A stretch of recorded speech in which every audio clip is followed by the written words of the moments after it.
What up, B Squad? It is your boy JB, you guys, and we are here today, you guys, with a brand new season of Power Book 3, you guys, right?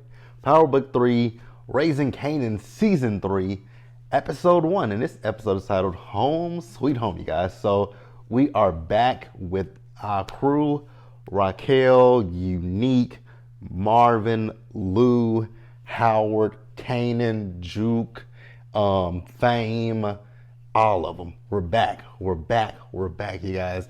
And I have to say, before we even get into this review, this season 3 premiere was really good. I enjoyed it, you guys. The ending was a kicker for me. But now, before we go ahead and get into this review, you guys, if you guys are watching this video or any other video on the channel and you guys aren't subscribed yet, then I need you guys to do me a solid favor and stop taking me out on this date and then having me pay for it at the end of it. You guys know the routine. You can do me that favor by liking the video, subscribing to the channel, turning on your post notifications, and sharing the video, you guys. And with that out of the way, without further ado, let's discuss Power Book 3, Raising Kanan, shall we? All right, you guys, so I want to get this random scene out of the way, and then we'll move back up. Because there was this scene, I was looking at this scene, I was like, who is this? But I remembered it after I saw him. It's Sally. So, Sally is the one, he's Italian, right, you guys? Correct me if I'm wrong. Correct me if I'm wrong about that. But you guys remember the end of last season, they went and shot up the studio, Rock's place. Remember Marvin had gotten shot and all that kind of stuff. So at this point, the block is like legitimately hot. Like hot. Like if you put your hands on it, it burns you, right? So Sal is getting chewed out, and the guy that was talking to him was basically telling Sal, like, hey, right now the feds are, because he was saying the fish got ears. So basically he's telling him that the feds are looking at them, and he ain't really too happy about that. I was like, it is what it is. That's the nature of the game. Oh, that's right. Okay, it's coming to me now. Because when I thought about the fish, I remember last season when Rock went to the fish store to talk to him about Sal. Got it. I remember it. It's coming back to me now. It's been a minute since I didn't even, I should have definitely went back and rewatched season 2 before I came and watched and did season 3, or even went back and watched some of my reviews. But now it's starting to come back to me. I remember who that guy was. Because I was just looking at that man like, who the hell is this man? Like, I couldn't remember it. But now it's starting to it's starting to come back to me little by little. Because really what clued it in for me were them damn fishes. That's what it was. I was like, the fishes. And I'm like, oh, Rock went there to his shop, to the fish place last season. Okay. Yeah, you guys, but that was really the only scene with Sal. So I'm pretty sure we're gonna see Sal more in the season, because if you guys saw the preview for next week's episode, we're gonna see a lot of them Italians, because they, we'll talk about it in just a little bit. But let's pause here and go ahead and move forward, you guys. All right, you guys. So Unique, he got home, right? And when Unique got home, Unique had a big surprise in store for him. So Unique has an older brother named Ronnie, and Ronnie has been released from prison. And Ronnie was just sitting at the dining room table. Now, what I will tell you guys about Ronnie is when Unique came in and Ronnie was just sitting there, I was just like, oh man, he's a little creep. Because the man wasn't really talking. He was eating some cereal. I'm eating my cereal. I was like, he was very stoic, and I was like, sometimes very stoic people kind of scare me just a little, especially somebody like that. I would just be a little bit on the afraid side, Yeah, he was just way too stoic and way too quiet for me, and I would have been like, are you plotting something? Do you got something cooking up in your brain? Like, tell me everything that you are thinking. Don't leave anything off limits. Tell me everything, Mr. Man. What are you thinking, right? Now, we later see as Unique and Ronnie are riding through the block, right? So, Ronnie is talking about the fact that at one point they used to have men all over the streets. And Unique said, before you went into prison, the cops were picking up our people off the streets. And he said, so he also feels a way that he feels like with Unique that Unique has kind of demoted himself to entry level work where it comes to rock. And Unique was like, it ain't nothing like that. He was like, business changes, and when business changes, you got to find a way to adapt to it, right? And I was like, okay, that makes a little bit of sense. I was also thinking to myself, I was like, Unique, I do really believe that you might want to keep an eye on your brother.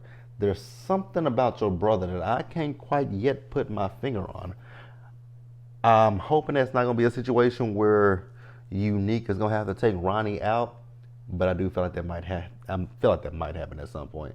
But I was definitely thinking to myself, like, especially when Unique got out the car and they made sure to just pan that camera in to Ronnie, I was like, yeah, Unique, I think we're going to have to keep a little bit of an eye on Brother Man right here, because something in the buttermilk ain't clean. Just letting it be known right there. Now, Unique later got home and Pernessa was telling Unique, like, hey, when it comes to me, you, Jerome, and Ronnie, nigga, he can't stay. He gotta go. I don't want him around our son, and I don't feel comfortable with him around. I was like, I second that. When she said that she don't feel comfortable with him around, I was like, Pernessa, girl, I'm right there with you. And she's telling Unique, like, Warrell left behind a daughter and a son, and she doesn't want that to happen to her. Where's that music coming from? Somebody must be outside playing, and it's cold outside. Neither here nor there. But she was like, when it comes down to it, she doesn't want to be a single mother like what Warrell's baby mama is, right? And Unique is like, nah, you ain't got to worry about that. I got a plan, right? So he left out, and she's like, where are you going? He's like, don't worry about it. And so we then see Unique as Unique pulled up to Rock's crib, right? So, Rock got her arm in a sling, and Rock let him into the house. But she had a piece in her hand. I was like, that's my bitch. Like, you don't ever let a mother catch you slipping. That's my bitch, Rock. You guys know I fucking love Rock. I love Rock. I love Rock. I love Rock, right? So they went inside, and so Unique is telling her, because she was making some eggs, and Unique is telling her, when it comes down to Sal, that right now Sal ain't gonna make another move at least until it cools down. And you got cops still circling the block and all that kind of stuff, right? So Rock was telling him that she's gonna figure out a way to get these Jersey niggas off her back, and then once she does that, she says she's out of the game. She's closing up shop. Now, but I called this last season. I said this last season, and I remember it. I said last season that there was some sexual tension, some sexual energy between Neek and Rock, and I was 100% correct that there was some sexual energy between Neek and Rock. So Neek told her that she gonna be missing the game, right? And then Neek went in for a kiss. I was like, "Oh, Neek!" And so he went in for the kiss, and then she came back for the kiss. I was like, "Oh shit, Rock!" So then she turned around and he unzipped her pants, and I was like, "Well, I be damn! Come on now, I love to see it. Love to see it. Love to see it. It's beautiful." But I know she's married in real life. But that's really it for that scene with Neek and Rock. Now, I will say, a lot of the things that happened in this episode, I didn't expect them to happen in the first episode. And this is one of the things that I knew that there was, like I said last season, we saw it building up with Neek and Rock. And I knew it was going to come a point where Neek and Rock were going to probably cross that line and that boundary and start to smash. But I didn't think it would be episode 1 of season 3. But I'm here for it. Let me know what you guys think. I also do wonder, when it comes to Neek, I wonder if this is part of Neek's plan to lower Rock's defenses. I wonder if that's what Neek is doing, because part of me doesn't trust Neek 100% when it comes down to this. Part of me think that this is part of Neek's plan, but I also know that Rock is a hard a hard nut to crack. So I don't know. Let me know if you guys agree or disagree. We'll talk about it in the comment section. let's pause here and move forward, you guys. All right, you guys. So next up, actually, before I even talk about what's next, I want to say I was thinking about this last night when I was before, because I had started watching this episode on Friday morning before I went to work, but I put it on pause, and I was thinking like yesterday. Today is Sunday that I'm recording this, so I was thinking yesterday on Saturday. I was like, when it comes to the Power franchise, right? You guys know, if you guys have been watching me for any length of time, you guys know that I've said that my top my three, my order of ranking them has been Ghost, Kanan, and Force, right? But my ranking has actually changed. And I want you guys to tell me what your ranking is. I'm not including the original Power. I'm talking about just the books that we've gotten since the original Power. Ghost still stands as number one for me. Ghost is still my number one, my go-to, my favorite that I love right now.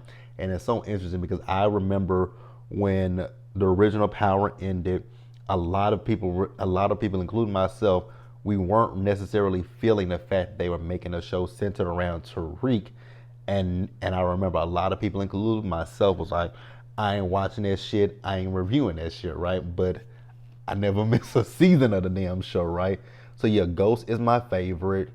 And I think the reason why I can say Ghost is my favorite is because of the way that the original Power ended, how much we all hated Tariq. We couldn't stand Tariq, right? But then on Ghost, they have really, done a 180 with Tariq. And we root for Tariq, right? So Ghost is still going to be number one, hands down for me. But I will say that season 2 of Force was so good to me. I thoroughly enjoyed season 2 of Force. So I'm actually putting Force after Ghost, and Kanan's at the bottom. Let me know you guys' ranking between Ghost, Force, and Raising Kanan.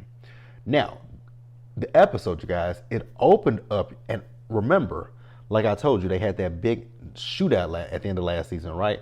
And remember, Marvin had gotten hit.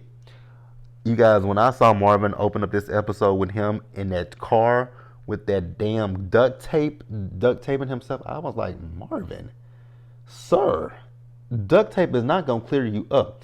Now, good thing for Marvin is the bullet did go through him, and he was still moving boxes. I was like, Marvin, you are half alive, my brother, and you are moving boxes. Now, Rock's old mean ass is on the phone with Lou, and she's telling him, like, nigga, you gonna put that on Crown, right? Remember, at the end of last season, that Lou had took out Crown Camacho by strangulation, right? And so, while she's talking to Lou, the feds are still there. And so the feds are actually at the same time talking to Lou and to Rock. And so Kanan and Juke, they showed up at the hospital. And you remember, this is a plan concocted by Howard and Rock. So Howard came in, and like I said, Rock, she is just saying, yeah, Crown had debts all over us, and that's what this whole shit was. They came and, just started hitting us. And they're playing it off as if they never knew anything about the drug game. They're not a part of it, that they are just literally putting this all on Crown Camacho. I was like, ain't y'all some dirty motherfuckers? So, Rock is telling the cops about Crown. Lou is telling the cops about Crown. Now, Howard, he went out there where his chief is, right? And he was talking to him. He was like, ain't you supposed to be off or something like that? And he's like, well, I heard it on the radio, and I figured it was all hands on deck. He was like, it is all hands on deck. Then I was like, well, sir, what the fuck are you talking about? Then Burke brought her nosy ass in there saying that she needs to talk to Howard, and that basically everything, all the shit leads back to Howard. I was like, girl, you are so fucking stupid. Why would you let this motherfucker know? The thing with Burke is, Burke had the she's had the upper hand for so long, but she keeps, the thing is with Burke, you wouldn't be good at poker or no kind of fucking card game because you show your hand. You should never have shown your hand. You should have gathered all the evidence and proof that you needed to bring him down, to bring Howard down, prove that Kanan is his son, show that he slept with Raquel, like all of that kind of stuff. You should have been playing the long game, not this. Like you were playing so sloppily and so stupid, and so the captain told her, "Bitch, you're suspended." And I was like, "Well, damn, girl, that's fucked up. You ain't lying, but you about to lose your job. You about to lose your job." Like I was like, "You about to lose your job, sis. Hate that for you, but it is what it is. I really don't give a damn. You're about to lose your job." Now, we move over and we see Rock them. So you guys remember Rock got that new place last season, and so the boxes are there. And so Marvin, Rock, Juke, and Kanan. So Marvin is telling Kanan like, help your mama unpack these boxes. Now, one thing I will say that I can't stand about this iteration of Power, or this version of Power, the young man that plays Kanan. It's the fact that he talks with his teeth clenched like 50 Cent, and it's like, oh my God, can't we just let that go? Because you can literally see he's forcing it, and it's just like, I cannot stand him. It's the clenching of his jaw, and it is the fake New York accent. It's not even the fake New York accent. It's the clenching of his jaw that drives me crazy. I'm like, you are really trying your hardest to be 50, but it is what it is, right? Now, we see Lou. Lou went down to the studio, and remember, the studio is a crime scene. So the cops are telling him, like, hey, this is a crime scene. Get the fuck out, basically, right? And so back over with Rock, she's telling Juke that, I'm sorry about what happened to Kenya. And she's telling her how, now I don't remember why Kenya went over that last season. I know she did go over to her house to talk about Juke, but I don't remember the logistics of that scene. Again, like I said, I haven't been back to watch last season. So if you guys want to fill in the holes on that one, because I felt like Rock was lying when she said that, she thought about the things that had happened. I don't think Kenya had any remorse. I don't remember Kenya having remorse. I don't. But if she did, you guys, like I said, feel free to let me know in the comment section below, you guys. Now, Kanan. Kanan is pissed off with Rock because Rock said that, after this, she's out. And Kanan says, so you think about telling me that we good? And he said, you the reason that I went to the hospital to keep up this bullshit ass storyline that you and my father concocted. And so Marvin's like, what the fuck is he talking about? And so Kanan said, she says, I'm out, Kanan. I'm like, and I'll clear all this up with everybody. He said, anything that comes out of your mouth is a lie. Because, and I was like, well, Raquel, you do lie. As much as I love Rock, and I got to be real, my girl does lie. She absolutely 100% lies. Lies like a rug. Now, Kanan left out, and Juke, she kind of signaled for Juke to fall in behind him. And Kanan's like, hell no, man. She's lying to you. She's fucking lying, and I'm not giving her another chance. Like, how many chances do I have to give her? I was like, well, Kanan ain't lying. Now, on the inside, Raquel went ahead and told Marvin the truth about Howard. I was thoroughly shocked by that. I was like, she's been lying this entire time, and I was so confused about that. So, Marvin asked her, does Lou know? She says, nah. They get that nigga one more thing to hate me for. I was like, you goddamn right about that. But the reason, and it's like, Rock, you got to think about the reason why Lou hates you. It's the way you treat him, you belittle him, you demean him, you emasculate the fuck out of him. You emasculate the fuck out of Lou, especially last season when you grabbed that nigga by the face and said, nigga, I own you. I will never forget when that bitch grabbed that nigga by the face and said, nigga, I own you. You just take that man's balls every time and just flatten them hoes. So yes, the man got every reason to hate you, sis. Every reason in the world to hate you. Just being real with your girlfriend. Now, we see Kanan. Kanan went back over to Fame's crib, right? And Kanan's going off about his mom and how he not gonna go back over there with his mom. And Fame hit him with the 1-2 punch. Nigga, we got an eviction notice, so we ain't going no, we ain't got nowhere to go. And basically, Fame was also trying to tell him like if his mom would have him back in the house, he would be back at the house right now watching TV and rubbing one out. So he's basically telling Kanan like you should go back home with your mom. Exactly, Kanan, get your little ass and go home. And so after that, we then see as Lou, he he's still on the whole fuck Rock tip, right? Because he was talking to Marvin, and so he spilled the beans to Marvin that Scrap wasn't no goddamn snitch, and that they took Scrap out for no reason. And Marvin's whole thing is, well, the nigga lied to me about putting up a painting with his cousin, so it was something off about him. He's like, it might have been, but he wasn't no fucking snitch. He was not a snitch, and then Marvin's like, how the fuck you know this? He said, cause Rock told me herself. And I wonder what they're gonna do if they ever find out that the snitch was his mama. Like the snitch was never, you know, goddamn. They literally, and I'm still pissed off about that because Scrap was a real, like, rest in peace to my nigga Scrap, because Scrap didn't do shit to nobody. Scrap got fucked up for y'all and because of y'all, and that nigga was still down for y'all, and y'all still took that nigga out for no motherfucking reason. Didn't the nigga lose an eye? Rest in peace to Scrap. Rest in peace to my nigga Scrap. I ain't got nothing to pour out for you, Scrap, and I definitely won't pour it out into my apartment because I got carpet. So we gonna pretend like we got something right here. We finna pour it out for our nigga Scrap. Rest up, nigga.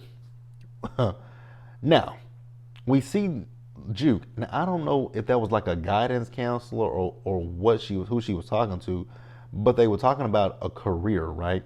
And so the career board only had White Castle and McDonald's, and the one was like, well, just because you start out at the junior level don't mean you can't move up. Bitch, this is no shade to anybody who works at McDonald's or nothing like that, but I'm gonna say this in the nicest of ways. Even the people who do currently work at McDonald's and a White Castle and all that kind of stuff, I doubt that in high school that was their end goal to be in fast food. No shade, no shade to anybody who works in fast food. Again, absolutely no shade.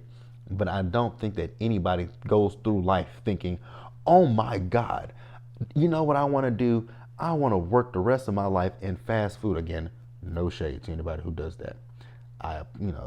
Again, that is no shade. I'm just saying, I don't think anybody would readily choose that. Now, can you move up? Absolutely. But I also found it quite interesting that the woman was talking about that when this is a black child. That was kind of the issue that I had. So you think that that's the only thing that a black person can do is work their way up in the fast food chain? Is that what you think, sis? Fuck you. But then she said with her grades, she could go into the she could go to the military, right? I'm still wondering how the hell did we get the cop Juke that we got in the original Power? Now that we got to the end of the episode, I haven't gotten to the end of the episode yet, but I've watched the end of the episode, and I thought that was gonna be our lead-in to her becoming a cop. But shit, was I wrong? Lord Jesus, Jesus, that was something else. Now the woman asked her what else does she do, and she said, I sing. And she said, well, that's not a career, that's a pastime. I was like, I beg to differ, ma'am. There are a lot of people who have made careers out of singing, but I got what you were trying to say, but don't discourage a child. Rude ass bitch. Now we see Rock and Howard. They went over to Fame's crib where Kanan is, right? And Howard was so rude, telling Fame, get the fuck out. And Rock was like, Famous, here's some money, go get a pizza, right? So Famous left, and then after that, actually before that, Rock had met up with Howard, and Howard was telling her how they need to be on, on the same team when it comes to Kanan. And she was like, we ain't on the same fucking team. And then he's telling her how she fucked up Kanan's head. I was like, well, you know what, Rock, I love you, sis. But he ain't lying about that. You really have fucked up that boy's head. Just keeping it a buck with you, right? Now, I had gotten ahead of myself. Kanan was asking Famous about his weed men. Do he think that he got some work for them? And Fame was like, nigga, I just get weed from him. I don't want to work for the nigga. So after that, we moved back over to Jukebox, right? So Marvin has this box, and he's telling her that they just dropped it off. So I guess it's some stuff that Kenya had, and he told her that the church is gonna have a service for her, and if she wants to go, he'll go with her, right? And so after that, this is when we saw Rock and Howard pull up on Fame, right, at his crib.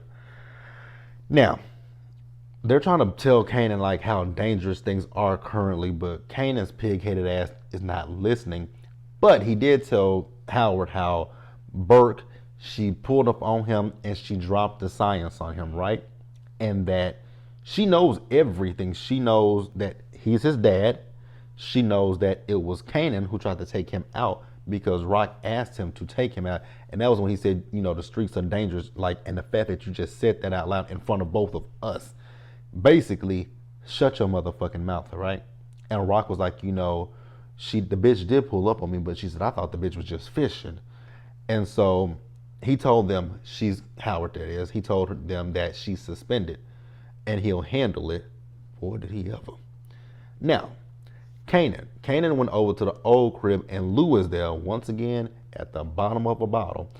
And he feels away because Rock is selling the house. So he lets Kanan know, like, hey, it was your mama who had, D-Wiz taken out, and I was the motherfucker who did it. And so he felt bad about it. And Kanan was like, well, you could have told her no. Have you ever do you tell your mama no? Do you see what happened to motherfuckers who tell your mama no? Kanan? No, sir. Guys, so, like I said, Kanan was telling, he was like, did you tell her no? You could have told her no. Kanan, have you ever told your mama no? Do you see what happened to niggas who tell your mama no? Exactly. It wouldn't have worked out for your Uncle Lou. So they just sitting there drinking, right? So the next thing we see Howard. So Howard is at a payphone and, he's talking to somebody and he's telling him like this has gone on too long and shit is getting fucked up. And so let's meet up and I'll tell you everything that you want to know. And I was like, I knew exactly who he was talking to. It was the writing was kind of on the wall. I was like, he's got to be talking to that nosy bitch Burke. Now, let's pause here, you guys, and wrap the episode up with Burke. Y'all, so the end of the episode, like I said, well, it's not the end of the episode, but we're ending the review with Burke, right? Now, Burke, remember I told you guys earlier that she got suspended and that, I didn't tell you this, but the captain said that they're going to be meeting with her, her person that's handling her, I guess her handler, I forgot what they called it. And so her dad is talking to her and he's just basically telling her like, girl, you fucking up your career, right? Like you're going after Howard. Howard isn't under any investigations. You are, right? So he says we're gonna meet with the attorney and with her rep, right? Because at this point, he knows that she has been suspended and she's been suspended without pay. I was like, fuck, suspended without pay. Now, we do see I don't know if they're talking to, well, actually, it's her and I believe her attorney and her rep, right? So the rep is telling her what they basically have against her, that they are looking at her for the situation with her and Jukebox, the Nicole thing, even though we all know that was planted against her, and also another person by the name of Andrew Gordon. Now, I don't know who that is, and I don't know if we'll ever find out who that is, right? but that's what it is, right? Now, her attorney says that she knew nothing about Nicole, which that's true, but can she prove that? And so she says that they're just trying to make her look like shit. Well, girl, you gave them all the ammunition to make you look like shit. So I don't feel nothing for Burke. I don't feel bad for Burke, right? So after that, we see Burke meet up with her little girlfriend, right? And her girlfriend is like, bitch, they questioning me now, ho. And my mama is sick and almost on her death, almost in one foot in the grave, bitch. And the only reason why she's doing good right now is because of this job. And I'm not gonna fuck up my career behind you. Everybody told you to drop the shit, but you, Shannon, would not drop it because you always know what's right. And I was like, well, okay, girlfriend. But like I said, girlfriend said, I ain't fucking up my career. It's over, Shannon. I gave you another chance. I'm done with you. We're done. I was like, oh, poor Shannon. I kind of feel bad for you, but I really don't, right?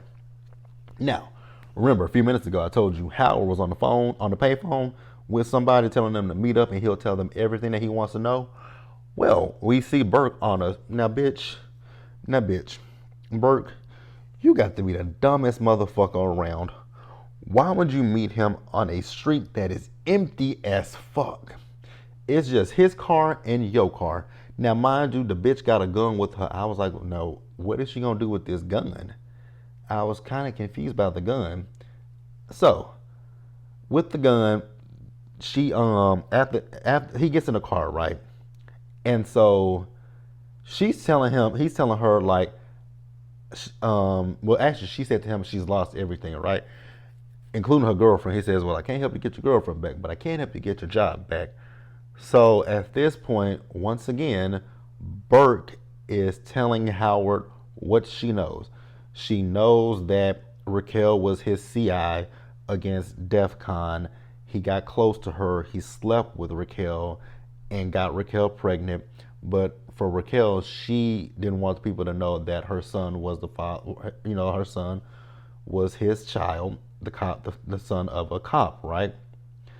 And so he said, well, okay, maybe what if you could be in a ball field, but I'm not saying that you are or aren't, right? And I was like, girl, you are so retardedly stupid. You are stupid. Dumb as fuck, right? So they're talking and she is just running off at the mouth. And I was like, Burke, you have got to be the dumbest person I've ever met in my life. And then out of nowhere, while she was talking, Howard just, boom, blasted the bitch. I was like, well, good. I wasn't surprised.